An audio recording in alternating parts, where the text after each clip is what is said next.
বিসমিল্লাহিররহমানিররহিম। আসসালামু আলাইকুম। কেমন আছো? আশা করি আল্লাহর অশেষ রহমতে সবাই খুব ভালো আছো। আলহামদুলিল্লাহ, আমিও আমার পরিবারের সবাইকে নিয়ে ভালো আছি। তো আজকে আবার ড্রয়িং রুমটা একটু ডিপ ক্লিন করছি।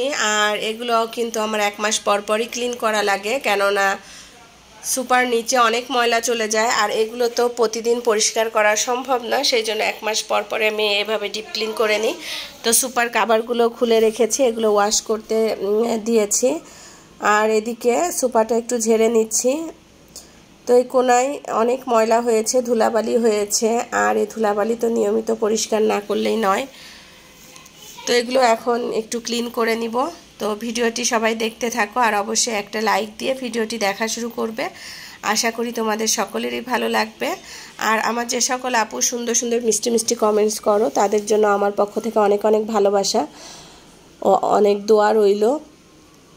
আশা করি যে যেখানে আছো সবাই খুব ভালো আছো, সুস্থ আছো। অবশ্যই সবাই একটু সাবধানে থাকবে, কেননা দিন দিন আমাদের দুনিয়ার উপর দিয়ে যেভাবে ঝড় তুফান উঠে আসছে, আসলে কখন যে কি হয় কেউ বলতে পারে না। সেজন্য আমাদের সময়টা যাচ্ছে ভালো, আসছে খারাপ। তো এদিকে আমি এই ঝুড়িটা দিয়ে একটু আমার ড্রয়িং রুমটা সুন্দর একটা ডেকোরেশন করে নিচ্ছি, ড্রয়িং রুমের লুকটা একটু চেঞ্জ করে নিচ্ছি। তো এই ঝুড়িটা আমার ডাইনিংয়ে ছিল, আর ডাইনিং থেকে আমি এখন ড্রয়িংয়ে নিয়ে এসেছি। ডাইনিংয়ের জন্য নতুন আরেকটা ঝুড়ি এনেছি, তো সেটা অবশ্যই তোমাদের সাথে শেয়ার করব। তো টিভির কর্নারগুলো একটু ক্লিন করে সাজিয়ে নিলাম। তো আজকে ফার্নিচারগুলো একটু ডিপ ক্লিন করছি। আর এগুলো আসলে নিয়মিত পরিষ্কার পরিচ্ছন্ন না রাখলে প্রচুর ধুলাবালি জমে যায় আর দেখতেও খুব খারাপ লাগে। আর দেখো মাশাআল্লাহ দিলে আমার মানি প্লান্ট গাছটা কিন্তু অনেক সুন্দর গ্রো করেছে। আর এটা বড় পাতার মানি প্লান্ট গাছ, আর এই গাছটার অবস্থা একটু খারাপ, মিঠু পাখি খারাপ করে রেখেছে। আর এটা হলো ছোট পাতার মানি প্লান্ট গাছ। তো আমার এই ইনডোর প্ল্যান্টগুলো খুবই ভালো লাগে, আর সেই জন্য আমি নিয়মিত এদের যত্ন নিই। স্ন্যাক্স প্ল্যান্টের বেবিটাও সুন্দর হয়েছে। ক্যাকটাস গাছটা মাশাআল্লাহ দিলেও এটাও ভালো লাগছে। আর এই ওভেনের উপরটা একটু আমি ক্লিন করে নিব। তো ওভেনের উপর আর নিচ আজকেও আবার একটু বেশি করে ডিপ ক্লিন করতে হবে, কেননা দেখতেই পাচ্ছ কয়েকদিন পর পর গুছিয়ে রাখি, তারপরও বাচ্চাদের জন্য গুছাতে পারি না। ওদের এক একটা জিনিস প্রয়োজন হয় আর টেনে টেনে নিয়ে এলোমেলো করে রেখে যায়। যাদের বাসায় বাচ্চা কাচ্চা আছে তারা অবশ্যই বুঝতে পারো। তো আমার বাসায় প্রায় আমার 3 ছেলে মেয়ে, বেশি এলোমেলো করে আমার ছেলেটা। মেয়েরা গুছিয়ে রাখে আর ছেলেটা এলোমেলো করে। আর এই যে আমার ডাইনিংয়ের জন্য এই ঝুড়িটা এনেছি, কেমন হয়েছে সবাই জানাবে। তো ডাইনিং টেবিলটাও একটু ভালোভাবে পরিষ্কার করে রেখে তারপরে আমি একটু গুছিয়ে নিলাম। এগুলো গুছিয়ে সকালে নাস্তা খেয়েছি। আর সকালে নাস্তা আজকে তোমাদের সাথে শেয়ার করিনি, তাহলে ভিডিওটা অনেক বড় হয়ে যাবে। তো এগুলো গুছিয়ে আমি আজকে চলে গিয়েছি আমার ছেলেকে নিয়ে। তো আমার বড় মেয়ে আমার ছেলের জন্মদিন উপলক্ষে একটা ছোট্ট অ্যাকোরিয়াম গিফট করবে। তো আমাকে টাকা দিয়ে বলেছে, আম্মু যাও একটা অ্যাকোরিয়াম নিয়ে আসো। আর এই যে অ্যাকোরিয়ামের দোকানে এসেছি আমার ছেলের জন্য একটা অ্যাকোরিয়াম নিতে। আর আমার ছেলে পছন্দ করে দিবে তার জন্য কোন অ্যাকোরিয়ামটা নিব। তো সে দেখছিল তার কাছে কোনটা ভালো লাগছে।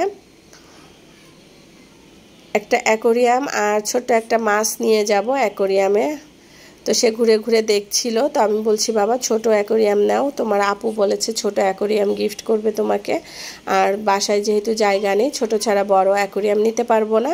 তো অবশেষে ঘোরাঘুরির পরে এই যে এই ছোট্ট অ্যাকোরিয়ামটা পছন্দ হয়েছে আর এইটাই নেওয়া হয়েছে। তো ওনারা একটু পানি দিয়ে চেক করে দেখছিল কোথাও কোনো ফাটা আছে কিনা, তাহলে পানি পড়বে। তো বলছিল যে দেওয়ার আগে একটু চেক করে দেওয়াই ভালো। তো আমি বললাম যে হ্যাঁ সেটা তো অবশ্যই চেক করে দেন, কেননা বারে বারে আসা যাওয়া করতেও আমাদের আসলে সময় নষ্ট আর অনেক ঝামেলা।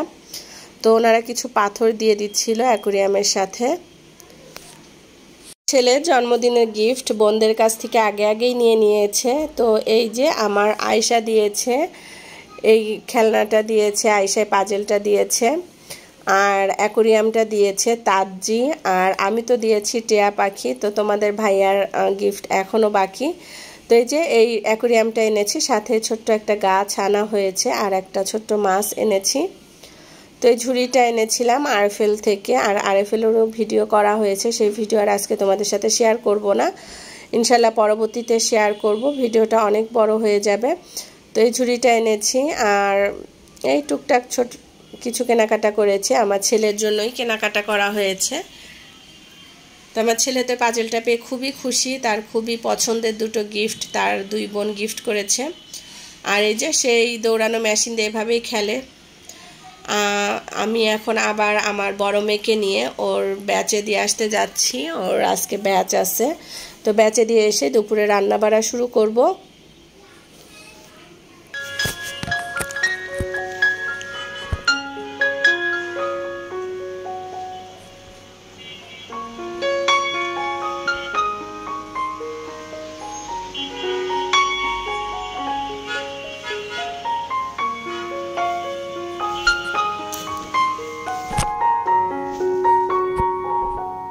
আর এই তো দিয়ে এসে এখন দুপুরে রান্না বাড়া শুরু করছি। আজকে কিছু মজার মজার রেসিপি তোমাদের সাথে শেয়ার করব। তো প্রথমে এই যে ডাটা দেখতে পাচ্ছ, ডাটা রান্না করব, আর এই ডাটাটা চিংড়ি মাছ দিয়ে রান্না করব। আমার কাছে কিসের জন্য যেন ডাটা দিয়ে চিংড়ি মাছ খুবই পছন্দ। শাক ভাজি করব, ডাটা আলু চিংড়ি মাছ, আর এখানে এই যে কিছু বাইম মাছ ভুনা করব। তো এই হলো আজকে দুপুরের রেসিপি, আশা করি তোমাদের কাছে খুব ভালো লাগবে। আমার কাছে কিন্তু খুবই মজার মজার তিনটা রেসিপি বলতে গেলে। আর এখন এই যে বিসমিল্লাহ বলে রান্নাটা শুরু করে দিলাম। তো যেহেতু গ্যাসের চুলা আছে কিন্তু গ্যাস নেই, এই সমস্যাটা প্রায় 2-3 বছর ধরে আমাদের হচ্ছে। তোমাদের কাদের কাদের গ্যাসের সমস্যা আছে অবশ্যই আমাকে জানাবে। আসলে গ্যাসের চুলায় দুপুরবেলা আমি রান্না করতেই পারি না, 7টা পর্যন্ত গ্যাস থাকে, পরে আর চুলায় কোনো গ্যাস থাকে না, তারপর থেকে আমার ইন্ডাকশনে রান্না করতে হয়। আমার আসলে ইন্ডাকশনে রান্না করতে ভালো লাগে না, গ্যাসের চুলায় কিসের জন্য যেন রান্না করতে খুবই ভালো লাগে। তো যাই হোক, কিছুই করার নেই, এখন যেটা আছে সেটা আলহামদুলিল্লাহ, তারপরও তো রান্না করতে পারছি। তো এদিকে আমার কিন্তু গ্যাসের বিলও দিতে হচ্ছে, আবার কারেন্টের বিলও বেশি চলে আসছে, সব মিলিয়ে একটু ঝামেলার ভিতরেই চলছে দিন। তো এদিকে আমি শাক ভাজি বসিয়ে দিলাম তোমাদের সাথে কথা বলতে বলতে। আর আমার ভাইয়া কিন্তু আলহামদুলিল্লাহ এখন অনেকটাই সুস্থ, তো এখনও ভাইয়াকে রিলিজ করেনি, ভাইয়া হাসপাতালে আছে। তো ডাক্তার বলছে যে ভাইয়া দুর্বলতা এখনও কাটেনি, দুর্বলতা কাটলে ইনশাল্লাহ ছেড়ে দিবে।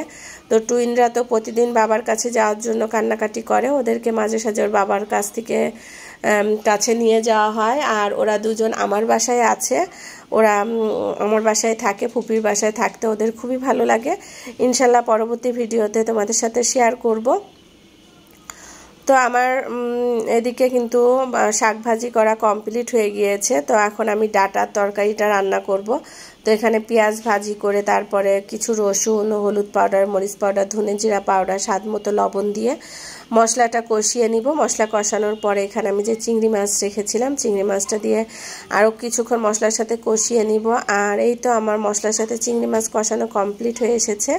তো এখন আমি এই যে ডাটা আলু দিয়ে দিলাম, দিয়ে এবার মশলার সাথে ভালোভাবে কষিয়ে ডাটা দিয়ে আলু দিয়ে চিংড়ি মাছ দিয়ে রান্না করে নিচ্ছি। তোমরা এইটা রান্না করে খেয়ে দেখবে, আসলে এতটাই টেস্টি লাগে।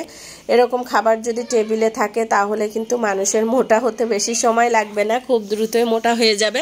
কেননা এরকম মজার মজার খাবার থাকলে ভাতের পরিমাণটাও বেশি কিন্তু খাওয়া হয়ে যায়। তো যাক, তোমাদের সাথে একটু দুষ্টমি করলাম, কিছু মনে করবে না, আমার মিষ্টি মিষ্টি আপুদের সাথে দুষ্টমি করব না, কার সাথে করব, ঠিক না? তো যাই হোক, এখানে কিন্তু আমি কিছুটা জিরে পাউডার দিয়ে দিলাম নামানোর আগে, তাহলে তরকারি খুব সুন্দর একটা সেন্ট আসে। তো এই তো রান্না শেষ, আর এখন মাছ ভুনাটা করলে আমার দুপুরে রান্না কমপ্লিট হয়ে যাবে। তো এখানে আমি পেঁয়াজ ভেজে নিয়ে এখানে কিছু পরিমাণ রসুন পেস্ট, হলুদ পাউডার, ধনে পাউডার, জিরা পাউডার, মরিচ পাউডার দিয়ে স্বাদ মতো লবণ দিয়ে মশলাটা কষিয়ে নিচ্ছি। আসলে প্রতিদিনই রান্না করছি, জানি না তোমাদের কাছে কেমন লাগছে আমার এই রান্নার ভিডিও আর ব্লগিং ভিডিও, খাওয়া দাওয়া, রান্না বাড়া, কাজকর্ম, এগুলো নিয়েই তো আসলে ব্লগিং ভিডিও, ঠিক না? তো যাই হোক, আশা করি তোমাদের কাছে বেশি একটা খারাপ লাগবে না, কারণ আমাদের প্রতিদিনের যে কাজগুলো সেগুলোই শেয়ার করছি মূলত। তো এদিকে কিন্তু আমার মাছ ভুনাটাও কমপ্লিট হয়ে গিয়েছে, আর এটাও নামিয়ে নিব। আর টেবিলটা আবারও একটু পরিষ্কার করে নিচ্ছি, নিয়ে এখন দুপুরে খাবার দিয়ে দিব। খাবার দিয়ে তারপরে গোসল করে নামাজ কালাম পড়ে ফ্রেশ হয়ে খাওয়া দাওয়া করে নিব। তো আমার টেবিলটা গুছানো কেমন হয়েছে অবশ্যই আবারও বলছি, একটু জানাবে তোমরা। আর এই তো খাবার দিয়ে দিচ্ছি। তো আজকের মতো আমি আমার ভিডিওটি এখানেই শেষ করব। সবাই ভালো থাকবে, সুস্থ থাকবে এবং সাবধানে থাকবে, আমাদের জন্য দোয়া করবে। আমিও আমার সকল ভাই ও আপুদের জন্য দোয়া করি। আল্লাহ হাফেজ, আসসালামু আলাইকুম।